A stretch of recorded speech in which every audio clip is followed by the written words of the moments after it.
May I speak in the name of God, who is Father, Son, and Holy Spirit. Amen. The anthropologist Margaret Mead was asked by one of her students, when did civilization begin? The student expected the answer to be with the creation of some earthenware pot, or the discovery of fish hooks, or perhaps the use of stones to grind flour. But no. Mead said that the first sign of civilization in an ancient culture was a femur. A femur is a thigh bone. A thigh bone that has been broken and then healed. Mead explained that in the animal kingdom, if you break your leg, you die. You can't run from danger. You can't get to the river for a drink, you can't hunt for food, you're meat for prowling beasts. No animal survives a broken leg long enough for the bone to heal.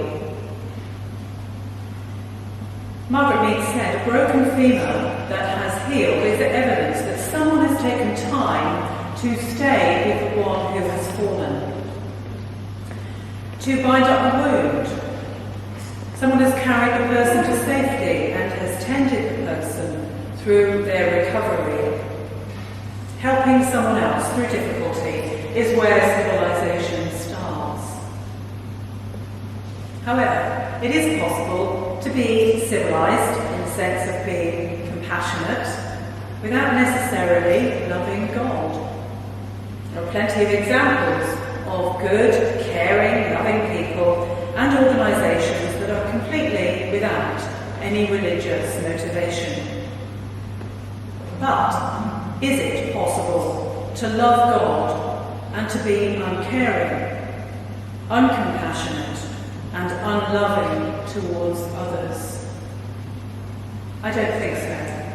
I think our words of belief and our words of prayer must have an outlet. And this is the point Jesus makes as he defines the greatest commandment.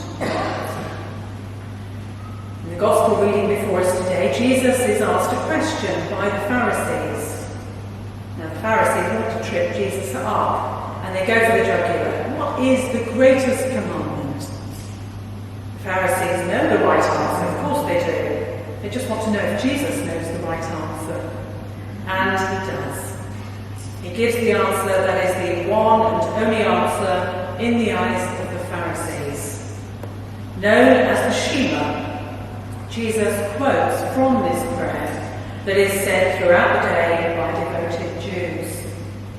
You shall love the Lord your God with all your heart, with all your soul, with all your mind.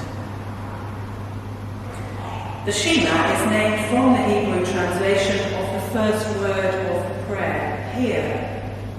The word means hear, listen, pay attention to it. Begins with the declaration that there is one Lord who must be followed, loved, and obeyed. In quoting from the Shema, Jesus puts himself in the Orthodox camp. It aligns him with all those who are very suspicious about Jesus. They think that he, Jesus, is setting himself up as equal with God, identifying himself as being God, attributing tasks to himself that only God can do, such as forgiving sins, healing people, and raising the dead. Indeed, blasphemy is the final accusation that nails Jesus to the cross. But Jesus agrees that there is one God, one Lord. He never sets himself up as distinctly separate from God or at odds with the God of the Hebrews. His claim is more profound. He is at one with this Lord. Later, Jesus asks the question of the Pharisees, whose son do you think the Messiah is? Their answer is biblical, but it's not the full story. They think that the Messiah will be the son of David, and although Jesus is of that lineage, he claims a more profound lineage, that of being the Son of God. Jesus distances himself from the more aggressive and militant model of David. He emphasizes his oneness with the God of love. Hear, O Israel, listen, pay attention to this command that is the greatest. You shall love the Lord your God with all your hearts, with all your soul, with all your mind. Not only that, all the commands. By the reckoning of the Pharisees, they number not just 10, but over 600. All of those must add up to loving our neighbours and loving ourselves.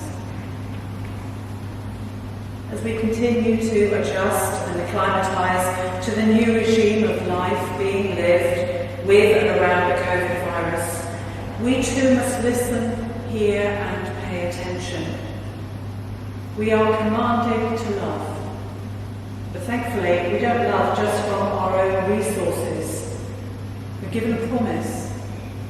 The verbs that are used in Jesus' words and in the original Hebrew are full of both command and promise.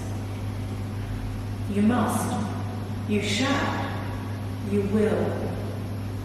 Where we fail, and of course we do fail, both to love God and to love our neighbour and ourselves, we can look forward to a growth in development in this department of love. How that growth happens is through prayer and devotion, but also action.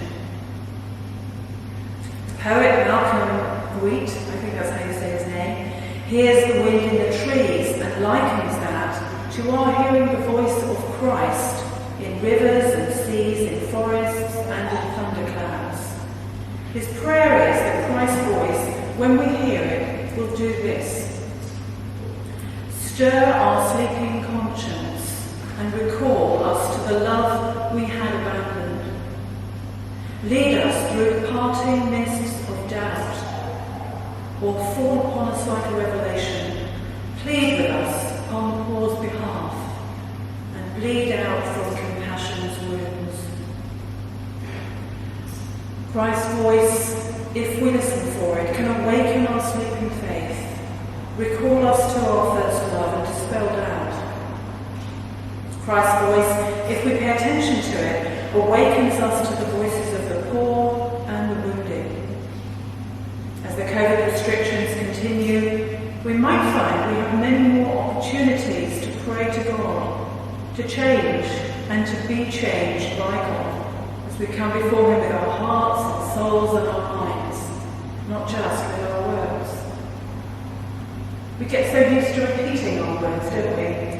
And we sing many of the words that we maybe just take for granted. And although we're missing the singing of our hymns, we do have a unique opportunity to actually listen to the words of those hymns in a fresh way, and perhaps to pray the words more deeply. Words like this: O God, our help in ages past, our hope for years to come, our shelter from the stormy blast, our guide while troubles last, our eternal home. Or perhaps we'll take on board those words that maybe are new and unfamiliar to us, although the tune is quite familiar. The song that we just heard, and the lines of which might be very appropriate for us today. Love is the force that no fear can destroy. Love is the cure for the frightened and the flawed. Love is the light in the tunnel of pain. Love is the will to be whole once again.